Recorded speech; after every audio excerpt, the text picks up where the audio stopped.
Então, boa tarde, eu me chamo Gustavo Scalabrin Hübner, eu sou graduando no curso de Relações Internacionais pela Universidade Federal de Santa Catarina, e o trabalho que eu vou apresentar é fruto das pesquisas de mestrandos, doutorandos e graduandos do do grupo de estudos sobre a Rússia, o ProRus, da UFSC.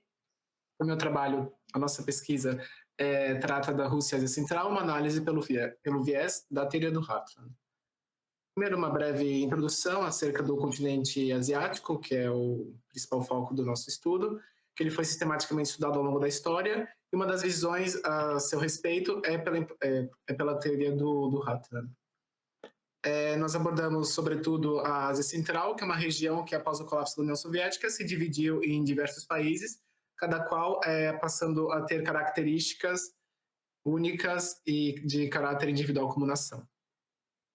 Nosso objetivo foi demonstrar os meios utilizados pela Rússia para estabelecer as suas respectivas influências sobre a Ásia Central, evidenciando a importância do caráter geopolítico da região e de seus recursos e de suas fronteiras, reiterando a teoria do Hartland.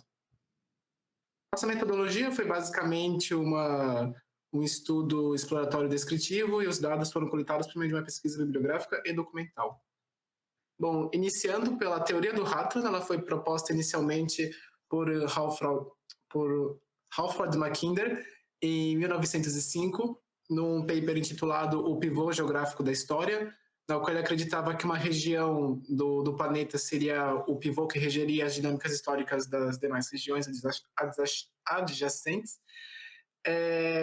Tal pivô estaria localizado na região de maior continentalidade do planeta, isto é, a grande planície eurasiática, que segundo Mackinder teria servido por séculos como corredor para os povos nômades acessarem e invadirem a Europa. E por isso mesmo, por esses séculos de interações e invasões, ele acreditava que a história europeia era subordinada à história asiática, como reflexo desses séculos de ameaças e invasões. Não obstante, haveria também um estado pivô, que seria a grande potência eurasiática, que controlaria o pivô geográfico e possibilitaria toda a expansão do poderio contido no Hartland. Aqui, mais especificadamente, um mapa elaborado por Mackinder, de sua visão, o pivô geográfico assentado no eixo continental da Eurásia, com a região adjacente do crescente marginal, correspondendo à Europa, a Europa insular e o Extremo Oriente, e o crescente insular, depois das regiões desérticas, como sendo o continente americano, a África subsaariana e a Ásia insular. É bem interessante notar essa visão de o pivô geográfico bem no meio do mundo, regendo a história ao seu redor. Falando mais especificamente da região abordada, que é a Ásia Central, atualmente ela é constituída por Cazaquistão, Uzbequistão, Turcomenistão, Tadiquistão e Quirguistão. É considerado um vazio demográfico, em contraste com a complexidade e também da população das regiões adjacentes, como Europa e China. E também é notável sua inacessibilidade hidroviária, já que os principais rios dessa região ou desaguam em mares fechados, como o Cáspio ou Aral, ou no Oceano Glacial Ártico. Então, ela acaba sendo protegida de invasões marítimas e também não tem contato por vias fluviais. É também, como destacam vários autores, abundante em recursos econômicos geoestratégicos, como petróleo, gás e minérios. A principal característica étnica dos povos que lá habitam é uma matriz túrquica e de religiosidade islâmica, com exceção do Tadiquistão, que é irânico. É uma zona de tradicional influência russa, dadas os séculos de dominação. Aqui, mais especificamente, um mapa da região abordada. Como nós podemos observar, a maior parte dos rios acabam desaguando ou no Mar Cáspio ou no Mar de Aral, então são mares fechados, não permitem uma grande dinâmica entre as civilizações. E falando um pouquinho mais da dominação russa, autores como Kaplan sugerem que ela é baseada numa insegurança histórica, dominar para não ser dominado, dado que o núcleo original da civilização russa, ou seja, Moscou e a Rus de Kiev, se se encontra na extremidade do sistema de planícies da Eurásia, quando esse começa a já se transferir para o sistema de florestas da Europa. É interessante lembrar que a Rússia permaneceu 300 anos sob ocupação mongol, então o próprio Mackinder, Kaplan, o Segrilo também, os autores utilizados, dialogam sobre isso, sobre a dominação, essa expansão russa para a Ásia ser uma reação à primeira invasão asiática sofrida ainda nos tempos medievais de Kiev. Então, essa conquista, essa grande marcha para a Ásia começa em 1552, quando Ivan IV, também conhecido como Ivan o Terrível, cruza o rio Volga e conquista o Kanato de Kazan. O Kanato de Kazan, depois o Kanato de Astrakhan, são kanatos que eram residuais dos principados e kanatos mongólicos. É interessante também notar que essa expansão ao Oriente foi concomitante com um isolamento ao Ocidente. Então, ao passo de que a Rússia se expandia para o Oriente, adquiria características orientais em sua matriz cultural e ficava cada vez mais isolada do Ocidente, já que as conquistas territoriais no Báltico não lograram efeito após o reinado de Ivan IV, porque haviam estados e civilizações com maior poderio militar, denotadamente o Reino da Suécia e o Reino da Polônia, que serviam como barreiras para o Principado de Moscou. Dando um salto temporal, durante o período de domínio soviético, a região da Ásia Central ela sofreu um certo nível de industrialização e também, com isso, o desenvolvimento regional. Como característica principal da dominação russa, até os dias de hoje nós encontramos o russo como a língua franca entre os vários países, por mais que as suas línguas sejam semelhantes, de matriz túrquica, o russo ainda é a língua franca, também se percebe isso na cirilização dos alfabetos das línguas regionais, e também a forte influência cultural russa no dia a dia, na mídia, nos jornais, etc. Agora, abordando um pouco da teoria do neo-eurasianismo, que é a teoria que nos permite fazer a ligação entre o pivô geográfico e a Rússia.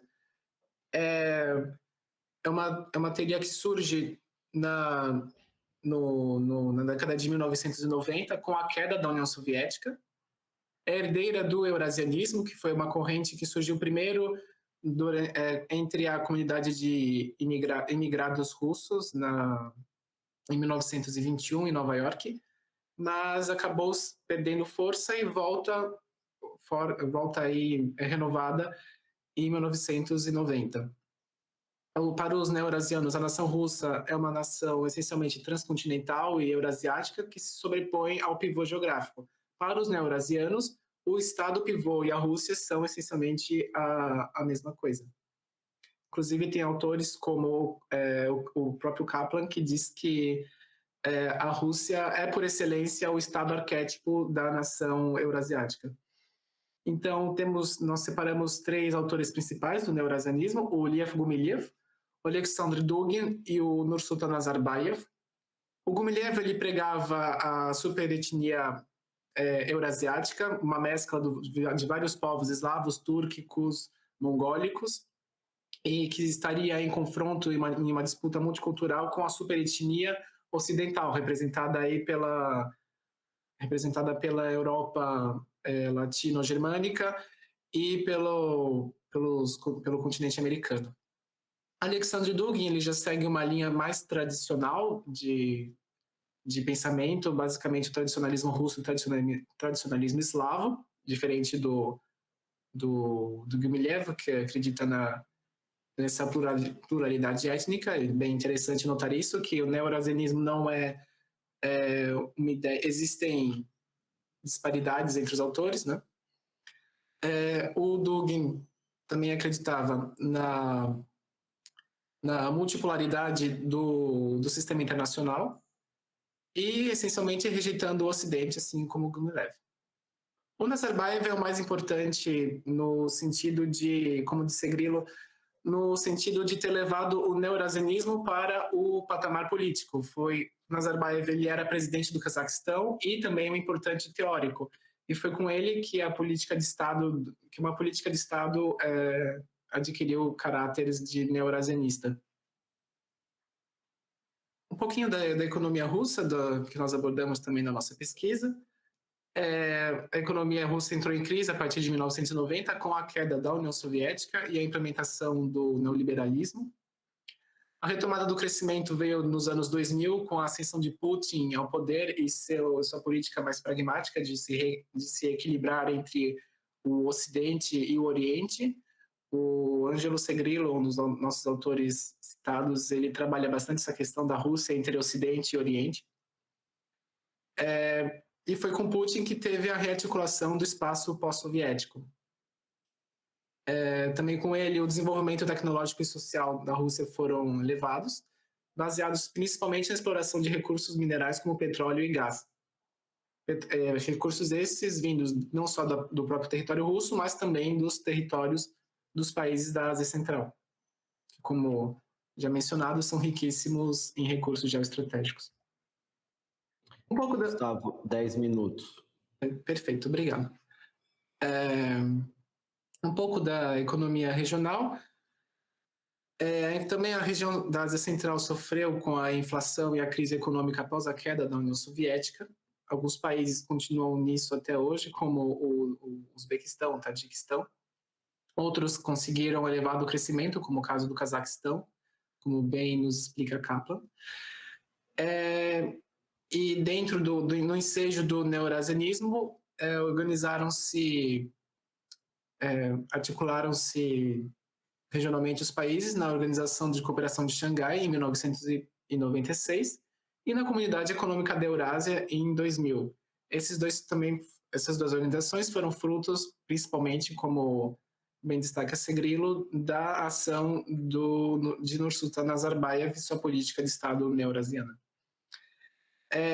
Há outros autores, porém, como Hofung, que destacam também a crescente influência chinesa na região, principalmente após a queda da União Soviética, já que vários desses países começaram a adquirir características próprias,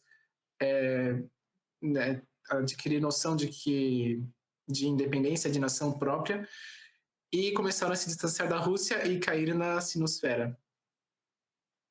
Nós percebemos também, por nosso trabalho, uma intensa troca comercial de, principalmente, manufaturas, alimentos e minerais entre os países da Ásia Central e a Rússia, só que é uma questão de troca desigual, porque os produtos, as trocas russas, as exportações russas para a Ásia Central são de muito maior valor agregado do que o que eles importam dessa mesma região. Então, a Rússia acaba ganhando em termos de vantagens comparativas, o que também caracteriza uma forma de dominação. Em nossas conclusões, eu falo rápido, pensei que demoraria um pouquinho mais para apresentar. Nós elencamos que o crescimento da Rússia como potência mundial foi baseado na manutenção do seu poder exercido no Heartland e no controle do espaço pós-soviético, principalmente a partir de Putin, que se configurou como a figura-chave do poder russo, e a partir de sua postura de equilíbrio entre Ocidente e Oriente, uma política pragmática, e que os hidrocarbonetos são como o principal impulsionador das relações econômicas entre a Rússia e a Ásia Central, já que esses estão entre o principal portfólio de produtos comercializados entre as regiões do país. E também bem como a fonte primária do interesse russo na região, já que são recursos geoestratégicos. Aqui as minhas referências que eu usei para montar esta apresentação. E muito obrigado.